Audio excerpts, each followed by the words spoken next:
नमस्कार. व्यावसायिक अर्थशास्त्र सूक्ष्म या विषयाच्या लेक्चरमध्ये किंवा सेशनमध्ये आपले सर्वांचे पुन्हा एकदा स्वागत आहे.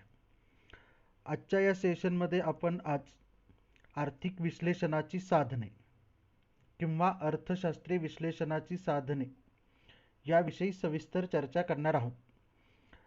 अर्थशास्त्राचा विचार केला तर अर्थशास्त्रामध्ये वेगवेगळ्या प्रकारचे नियम किंवा वेगवेगळ्या प्रकारचे सिद्धांत, वेगवेगळ्या आर्थिक वर्तणुकीचा, आर्थिक क्रियांचा अभ्यास करून काढलेले निष्कर्ष, वेगवेगळ्या आर्थिक घटकांची आर्थिक व्यवहार करण्याची प्रवृत्ती इत्यादी सर्व घटकांचा त्यामध्ये समावेश होतो. या सर्व घटकांचा किंवा या सर्व घटकांमधील अर्थ शोधून काढण्यासाठी सैद्धांतिक विश्लेषण करण्याचा प्रयत्न केला जातो. म्हणजे अर्थशास्त्रामध्ये वेगवेगळे नियम असतील, वेगवेगळे सिद्धांत असतील, वेगवेगळी निरीक्षणं त्या ठिकाणी केली असतील किंवा त्यावरून काढलेले काही निष्कर्ष असतील, आर्थिक व्यवहार करण्याची प्रवृत्ती असेल, या सर्व घटकांचा आपापसाशी काहीतरी संबंध असतो. एका घटकातील बदलाचा दुसऱ्या घटकावर परिणाम होत असतो. त्यामुळे या सर्व घटकांमधील अर्थ शोधून काढण्यासाठी किंवा त्यांचा एकमेकांशी असणारा संबंध शोधून काढण्यासाठी सैद्धांतिक विश्लेषण करण्याचा प्रयत्न केला जातो. हे सैद्धांतिक विश्लेषण करण्यासाठी वेगवेगळ्या साधनांचा वापर केला जातो. अर्थशास्त्रामध्ये असणारे जे घटक आहेत, हे घटक परस्परावलंबी आहेत, म्हणजेच एकमेकांवर अवलंबून आहेत. म्हणजेच एका घटकातील बदलाचा दुसऱ्या घटकावर परिणाम होतो. एक घटक बदलला असेल तर दुसरा घटक त्या ठिकाणी बदलतो. म्हणजे दुसऱ्या घटकामध्ये होणारा बदल हा पहिल्या घटकात होणाऱ्या बदलावर अवलंबून असतो. उदाहरणार्थ वस्तूची किंमत आणि मागणी असेल. वस्तूच्या किमतीमध्ये जर बदल झाला तर त्याचा परिणाम वस्तूच्या मागणीवर होतो. म्हणजे वस्तूची किंमत जर बदलली तर वस्तूची मागणी त्या ठिकाणी बदलते. त्यामुळे हे सगळे घटक एकमेकांवर अवलंबून असणारे असतात. एका घटकातील बदलाचा दुसऱ्या घटकावर होणारा परिणाम स्पष्ट करण्यासाठी अर्थशास्त्रीय विश्लेषणाच्या साधनांचा वापर केला जातो. अर्थशास्त्रीय विश्लेषणामध्ये जी वेगवेगळी साधने वापरली जातात त्यातलं पहिलं साधन आहे फलन संबंध. की कोणत्याही अर्थशास्त्रीय नियमामध्ये म्हणजेच अर्थशास्त्रीय विश्लेषणात दोन किंवा दोनपेक्षा जास्त घटकांमधील सहसंबंध हा शोधून काढला जातो किंवा तशा प्रकारचा प्रयत्न केला जातो. दोन किंवा दोनपेक्षा जास्त घटकांमधील सहसंबंध शोधून काढताना एक घटक किंवा एक चल हे दुसऱ्या घटकावर किंवा दुसऱ्या चलावर अवलंबून आहे असं मानलं जातं किंवा ते तसं दुसऱ्या घटकावर अवलंबून असतं. तर फलन संबंध म्हणजे काय? तर फलन संबंध म्हणजे अर्थशास्त्रीय विश्लेषणातील एका विशिष्ट घटकाचा किंवा चलाचा दुसऱ्या विशिष्ट घटकाशी किंवा चलाशी असणारा कार्यात्मक संबंध होय. म्हणजेच फलन संबंधामध्ये अर्थशास्त्रातील किंवा आर्थिक विश्लेषणातील एका घटकाचा दुसऱ्या विशिष्ट घटकाशी किंवा एका चलाचा दुसऱ्या विशिष्ट चलाशी असणारा जो क्रियात्मक संबंध आहे किंवा कार्यात्मक संबंध आहे तर त्या कार्यात्मक संबंधाला फलन संबंध असे म्हणतात. फलन संबंधात प्रत्येक घटकासाठी किंवा फलन संबंध स्पष्ट करण्यासाठी जे घटक विचारात घेतले जातात त्या प्रत्येक घटकासाठी एक विशिष्ट चिन्ह किंवा एक विशिष्ट अक्षर त्या घटकाचं ओळख अक्षर किंवा ओळख चिन्ह किंवा सिम्बॉल म्हणून त्या ठिकाणी वापरलं जातं. त्या विशिष्ट चिन्हांचा वापर करूनच फलन संबंध हा स्पष्ट केला जातो. तर फलन संबंध जो स्पष्ट केला जातो त्या फलन संबंधामध्ये वेगवेगळ्या घटकातील असणारा संबंध कसा स्पष्ट होतो किंवा त्यांच्यामध्ये कशा प्रकारचा संबंध असतो हे पुढील उदाहरणांच्या साहाय्याने सविस्तर स्पष्ट करता येईल.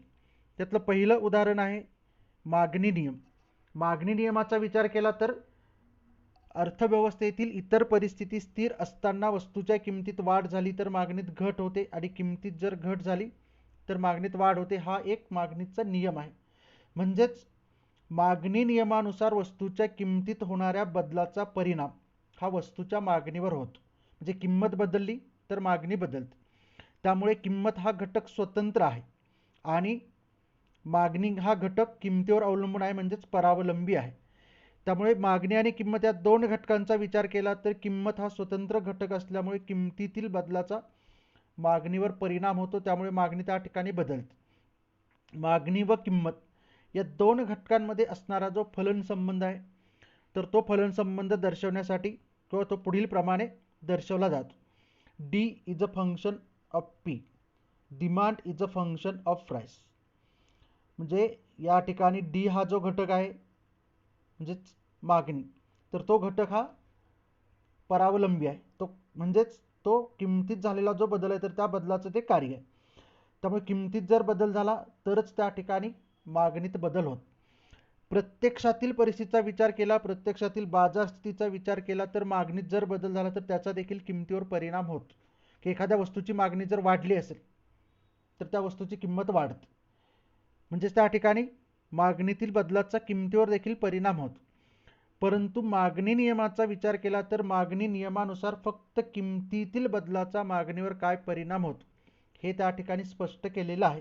त्यामुळे मागणी नियमानुसार demand is a function of price. त्यामुळे या ठिकाणी डिमांड किंवा मागणी हा घटक परावलंबी आहे, किमतीवर अवलंबून आहे, आणि किंमत हा घटक त्या ठिकाणी स्वतंत्र घटक आहे.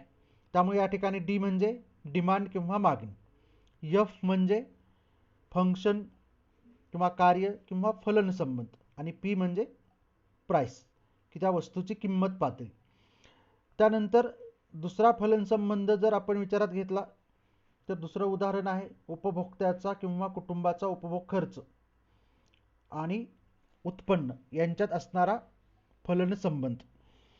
कोणत्याही उपभोक्त्याचा किंवा कुटुंबाचा उपभोग खर्च हा त्याच्या उत्पन्नावर अवलंबून असतो. उत्पन्नात बदल झाल्यास उपभोग खर्चात देखील बदल होत. सामान्य परिस्थितीचा विचार केला तर उत्पन्नामध्ये जर वाढ झाली तर उपभोग खर्चामध्ये वाढ होत. उत्पन्नामध्ये जर घट झाली तर उपभोग खर्चामध्ये घट होत. म्हणजे उत्पन्न आणि उपभोग खर्च यांच्यात असणारा सहसंबंध हा धन स्वरूपाचा आहे किंवा पॉझिटिव्ह आहे. उत्पन्न वाढलं तर उपभोग खर्च वाढतो, उत्पन्न कमी झालं तर उपभोग खर्च कमी होत. त्यामुळे उत्पन्न आणि उपभोग खर्च यांच्यात असणारा फलन संबंध हा पुढील प्रमाणे दर्शवला जातो. तो म्हणजे c is a function of y, consumption is a function of yield किंवा इन्कम. या ठिकाणी जो उपभोग खर्च आहे तर तो उपभोग खर्च हा उत्पन्नावर अवलंबून असणारा घटक आहे. म्हणजे उत्पन्न व उपभोग फलन संबंधामध्ये उपभोग हा परावलंबी घटक आहे आणि उत्पन्न हा स्वतंत्र घटक आहे. त्यामुळे उपभोग हे उत्पन्नाचं कार्य आहे, म्हणजे उत्पन्नात बदल झाला तर उपभोग खर्चामध्ये बदल होत. त्यामुळे त्या ठिकाणी C is a function of Y, जे consumption is a function of yield किंवा इन्कम असा हा फलन संबंध स्पष्ट केला जातो. तर या सूत्रामध्ये सी म्हणजे कंझम्पशन किंवा उपभोग किंवा उपभोगावर होणारा खर्च, एफ म्हणजे फलन किंवा कार्य, वाय म्हणजे यील्ड उत्पन्न. अर्थशास्त्रीय विश्लेषणाचा विचार केला तर अर्थशास्त्रीय विश्लेषणामध्ये विशिष्ट आर्थिक घटक दर्शविण्यासाठी इंग्रजीतील काही आद्याक्षरे आहेत किंवा जी अक्षर आहेत तर ती अक्षर विशिष्ट आर्थिक घटकासाठीच वापरली जातात. उदाहरणार्थ उत्पन्न दर्शवायचं असेल तर अर्थशास्त्रीय विश्लेषणामध्ये उत्पन्न दर्शवण्यासाठी वाय म्हणजेच यील्ड किंवा उत्पन्न, तर या वाय या अक्षराचा वापर हा उत्पन्न दर्शवण्यासाठी केला जातो. दैनंदिन व्यवहारामध्ये आपण उत्पन्न हा शब्द विचारात घेत असताना उत्पन्न आपण इन्कम या अर्थाने विचारात घेतो. म्हणजे त्या इन्कमचा विचार केला तर इन्कममध्ये आय हे अक्षर पहिलं आहे, परंतु त्याचा विचार या ठिकाणी इन्कमसाठी केला जात नाही. अर्थशास्त्रामध्ये आय हे अक्षर जर वापरलं तर त्या आय या अक्षराचा अर्थ इन्व्हेस्टमेंट असाच होतो. म्हणजे अर्थशास्त्रामध्ये फलन संबंध स्पष्ट करण्यासाठी प्रत्येक घटकासाठी एक विशिष्ट अक्षर किंवा चिन्ह हे त्या घटकाचं ओळख चिन्ह म्हणून वापरलं जातं. त्यामुळे या ठिकाणी उत्पन्नासाठी वाय हे अक्षर आहे, वाय ज्या ठिकाणी वापरलं आहे त्या ठिकाणी त्याचा अर्थ उत्पन्न असाच होत, किंवा सी हे अक्षर वापरलं असेल तर त्याचा अर्थ कंझम्पशन असाच होत. त्यानंतर फलन संबंध स्पष्ट करण्यासाठी आणखी एक उदाहरण आपण बघूयात, ते म्हणजे उत्पादन आणि उत्पादन घटक यांच्यातील फलन संबंध.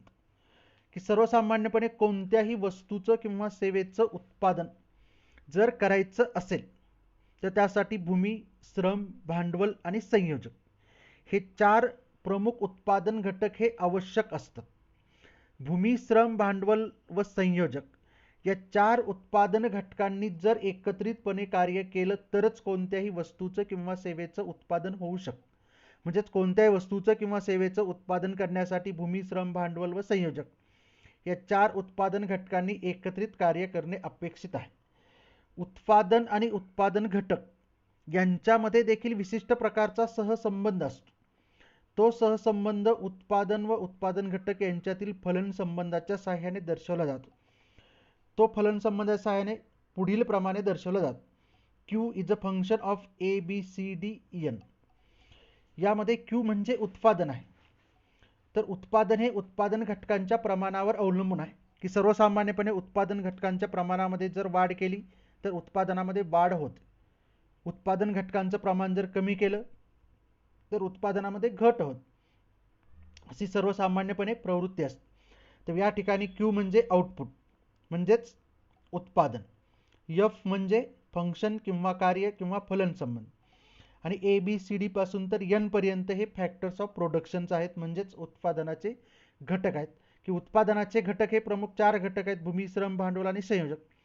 या 4 घटकांशिवाय इतर काही जे घटक लागतात त्यांची संख्या त्या ठिकाणी किती असेल हे त्या वस्तूचं स्वरूप काय आहे, कोणत्या स्वरूपाच्या वस्तूचं उत्पादन केलं जातं त्यावर त्या ठिकाणी ती संख्या अवलंबून असते. परंतु A, B, C, D म्हणजे भूमी, श्रम, भांडवल, संयोजक हे 4 उत्पादन घटक मात्र त्या ठिकाणी अत्यावश्यक आहेत. यापैकी कुठलाही एक घटक जर नसेल तर कोणत्याही वस्तूचं किंवा सेवेचं उत्पादन होत नाही.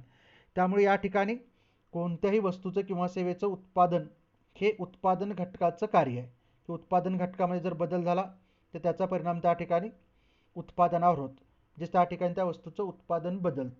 तर अशा प्रकारे या ठिकाणी उत्पादन घटकातील बदलाचा उत्पादनावर काय परिणाम होतो, म्हणजेच उत्पादन घटक आणि उत्पादन यांच्यातील कार्यात्मक संबंध हा उत्पादन फलनाच्या साहाय्याने स्पष्ट केला जातो. त्यामुळे अर्थशास्त्रामध्ये असणारे कोणतेही 2 किंवा 2 पेक्षा जास्त चल असतील किंवा घटक असतील त्या घटकांमध्ये असणारा कार्यात्मक संबंध दर्शवण्यासाठी फलन संबंध ही योग्य अशी गणितीय पद्धती किंवा गणितीय संकल्पना आहे. त्यामुळे अर्थशास्त्रीय विश्लेषणात किंवा सिद्धांतात त्याचं विश्लेषण करण्यासाठी फलन संबंध या संकल्पनेचा उपयोग केला जातो किंवा त्याला उपयोग त्याचा त्या ठिकाणी होतो. तर अशा प्रकारे ही अर्थशास्त्रीय विश्लेषणाचं एक साधन आहे फलन संबंध. तर हा व्हिडिओ शेवटपर्यंत बघितल्याबद्दल सर्वांना धन्यवाद. थँक्यू.